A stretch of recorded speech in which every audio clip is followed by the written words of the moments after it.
All righty, here come the New Orleans Saints. Welcome back to the TCO studios for Vikings GamePlan. Pete Bercich, analyst for the Vikings Radio Network, to analyze everything Saints, beginning with an offense predicated on creativity, deception, and misdirection. Paul, you're exactly right. And on top of all this is such a well-orchestrated offense. Nothing really happens by chance. Everything has a design. And you're going to see with the tools that they have in Alvin Kamara, Michael Thomas, everybody wants to know where number 41 is going. Everybody's going to have eyes on him. So they're using him as a weapon normally, but in this case, it's a distraction, right? And then what they do so well is they know what the defense is looking at. They know that if they run this bottom corner out of here and then play fake toward this underneath defender, they're going to open up this gap, and then they get to it. Anytime Drew Brees turns his back on the defense like he did for this play fake, sets his feet, you have 7-man protection here, Paul, so it's going to be very hard to blitz this and get pressure on Drew Brees. He's going deep, and in this case, he's doing the deep over route. You have a 50 here, a 50 here. These are linebackers. They are not going to stick with a wide receiver all the way across the field, and that's why that gets open. So the safeties have to account for that. So this could be a big game, for Harrison Smith and the crossing routes and being able to jump those kinds of things. Yeah. Again, Alvin Kamara in motion. Right, they have a bunch of weapons. Josh Hill, you wouldn't think is one of them, but again, you're getting the running back in motion across the formation. Talk about a well-designed offense and the key to all this. They pull a guard, right, and then they send the back this way. So for the underneath coverage for these linebackers, they're taught to read back the flow side. The guard, everything's going this way. Yep. They got the motion going this way, pullers going this way, and all they're doing is buying some time on the bottom here. Drop that pass off, and now they've got numbers. Tight end screen. Exactly. Now they've got numbers. Now these are not 50, 60, 70-yard plays, Paul, but we're going back again to a well-orchestrated offense. Everything's by design. They try to take advantage of teams that over-pursue. They try to take advantage of defensively wherever they can. So another situation, another tight. You see this formation is tight.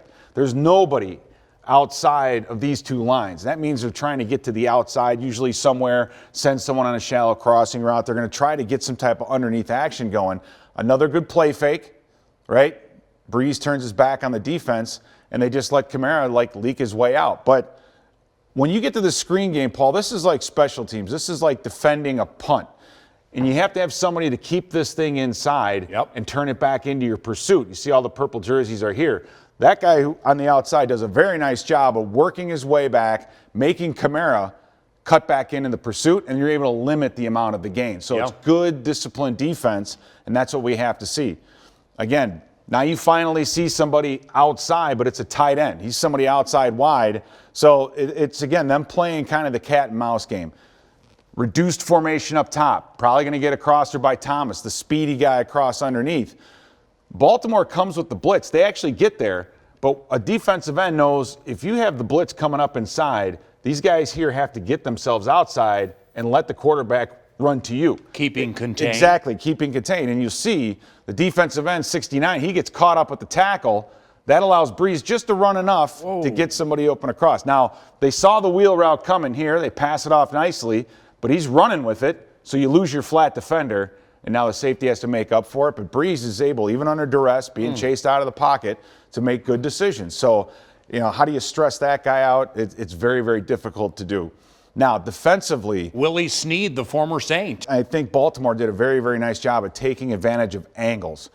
They're leaving Cameron Jordan unblocked. See, the tackle comes down, doesn't even block him. They leave him in space. But by the time he realizes what's going on, he already has the receivers already outside him. They have one-on-one blocking on the outside. So a great way sometimes to neutralize a guy who's such a great athlete, in this case Cameron Jordan, the defensive end, is to make him read. So that could be Stephon Diggs for us. Absolutely. We've seen this jet sweep with Stephon Diggs, a lot of times, a lot of different things, but we're getting them out in space, making a block, getting a cutback, moving the chains. So Baltimore did a really nice job of just confusing, not letting these defensive linemen get reads, taking and saying, all right, we're going to block everybody but the best guy, and we're just going to count on our speed to outrun him to the edge. On the inside run, this is excellent on Baltimore's part. Everywhere you go across this front, They're giving the offensive line angles. This is the old wham play, they call it, because he's going to block out. He's going to come down because this 3 technique thinks he's free. And then everybody else is going to have angles on the inside. And it's just brilliant. All you got to do is position block in this case. And now you got 5 or 6 or 7 to the good. We'll get a good shot of it right here. This is former Gopher Max Williams, that tight end who played for the University of Minnesota, never really known for his run blocking. No, he's not. And this is, again, if you can't just drive people out of gaps with the power up front, you do things like this. Because you can see both defensive tackles, he's really kind of confused. He doesn't know which way to play. He's just seeing everything open up, and he has no idea where the threat is coming from. So that's just a position block right there. But look at that. Look at all that green that you have and the options. And, Dalvin Cook is a little different. He's more of a jitterbug, can maybe set up a couple of these blocks.